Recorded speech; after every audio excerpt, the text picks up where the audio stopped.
So please, ladies and gentlemen, would you welcome the Honorable Juan M. Garcia III.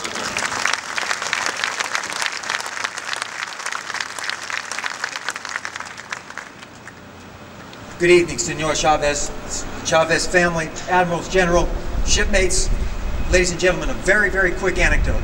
I'm the father of 4 children, and I named each of them after heroes of mine. The oldest 2 are twin boys.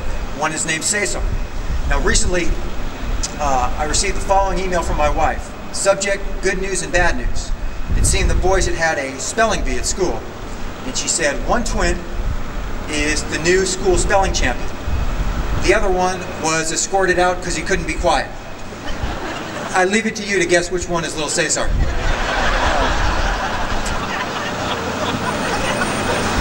This is a great night.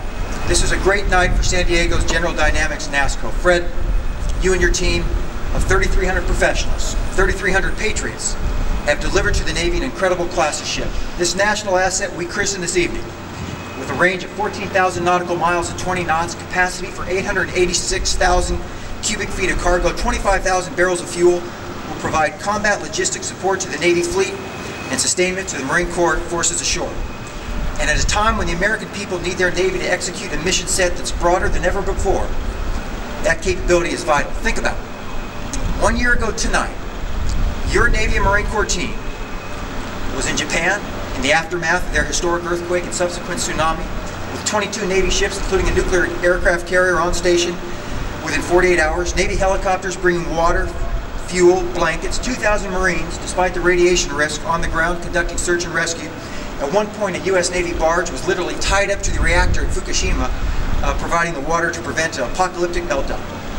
Meanwhile, same time, 1 year ago tonight, your Navy and Marine Corps team is on the other side of the world in the Mediterranean, leading Operation Odyssey Dawn off the coast of Libya, preventing a madman, in his own words, from massacring thousands of innocent civilians like rats. Meanwhile, same time, 1 year ago tonight, is when we do our annual ICEX, when we send 2 nuclear two nuclear submarines up underneath the polar cap to maintain that capability and understand the implications of global climate change across the globe.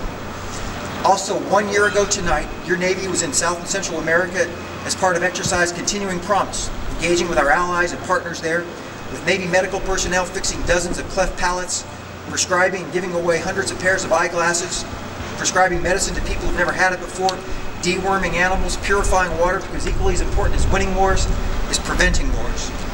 A year ago tonight, your Navy and Marine Corps team was foiling pirate attacks off the Horn of Africa, ensuring the free navigation of trade and commerce so essential to a working world economy. A year ago tonight, your Navy and Marine Corps team was off course fighting a brutal enemy in a 2-front war in Afghanistan and Iraq. And of course, 1 year ago tonight, the Navy SEAL Team 6 had just proven to the world that if you're the world's worst mass murderer, it may take us a decade, but we will find you.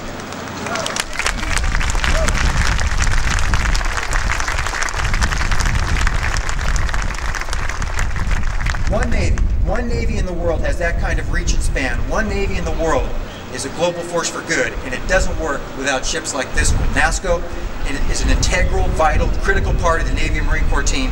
Thank you for your work and your patriotism. This is a great night for the United States Navy and the Marine Corps.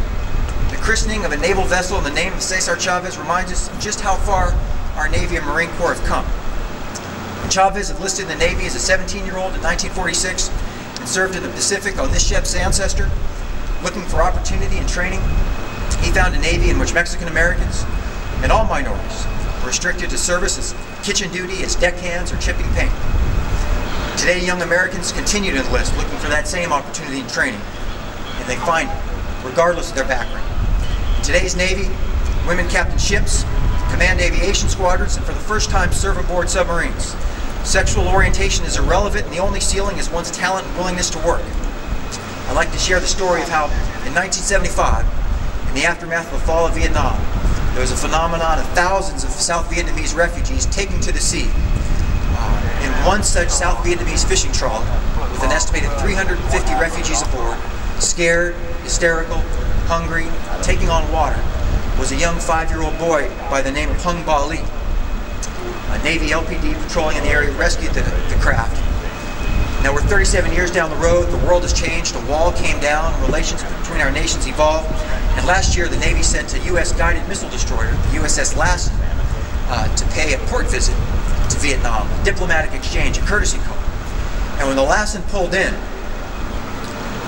its commanding officer, its skipper, was Commander Hung Ba Lee, that same little boy. That only happens in one Navy in the world. It only happens, I believe, in one country in the world. Today, in our all-volunteer force, we strive to be a Navy where anyone can earn a place at the American table through service to this country. It's America at its best. It's the Navy Cesar Chavez was looking for when he enlisted.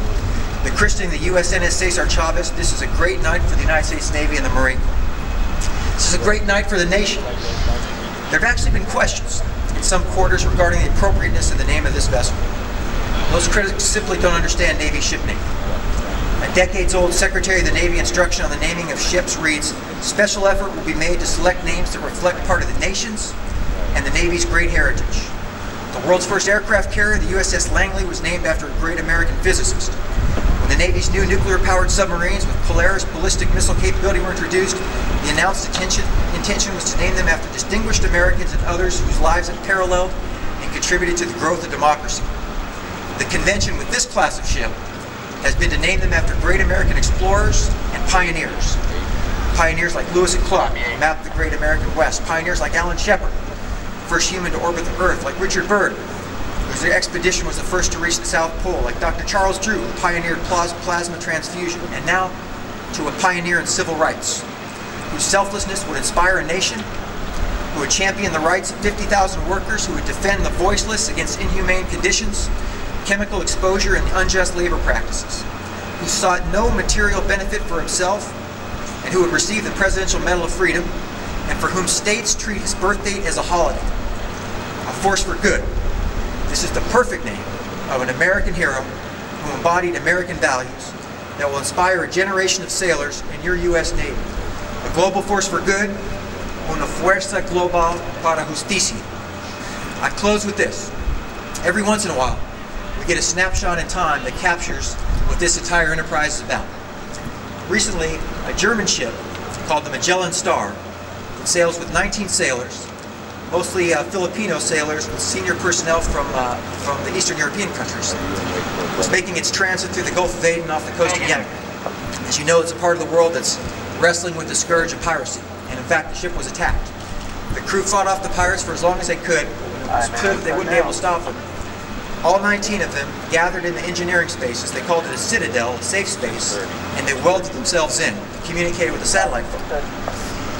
A U.S. Navy ship, the USS Dubuque, was patrolling in the area, had Marines aboard from the 15th Butte, and in a daring, perfectly executed raid, the Marines stormed the Magellan Star, took the pirates down, completely retook control of the ship, and they did so without firing a shot. They used flash bombs to startle the pirates.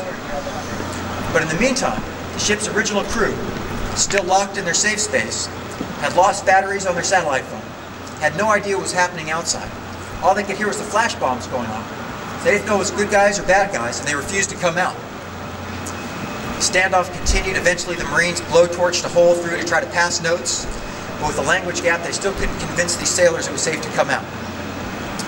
Eventually, one young Marine tore the Velcro American flag patch off his left shoulder and inserted that hole. And I share the story to make the point that despite all our budgetary challenges, despite the constant drumbeat of propaganda from our enemies, sometimes from quarters of our own media, when that crew of sailors, non-English speakers from the other side of the world, saw that little cloth American flag, they immediately knew that the good guys were here, that the global force for good had arrived, and that it was safe to come out.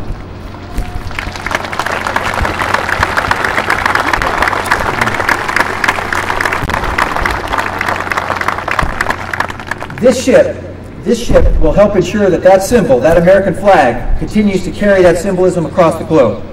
Hope, freedom, aid to the oppressed, democracy, justice. God bless the USNS Cesar Chavez, and God bless America.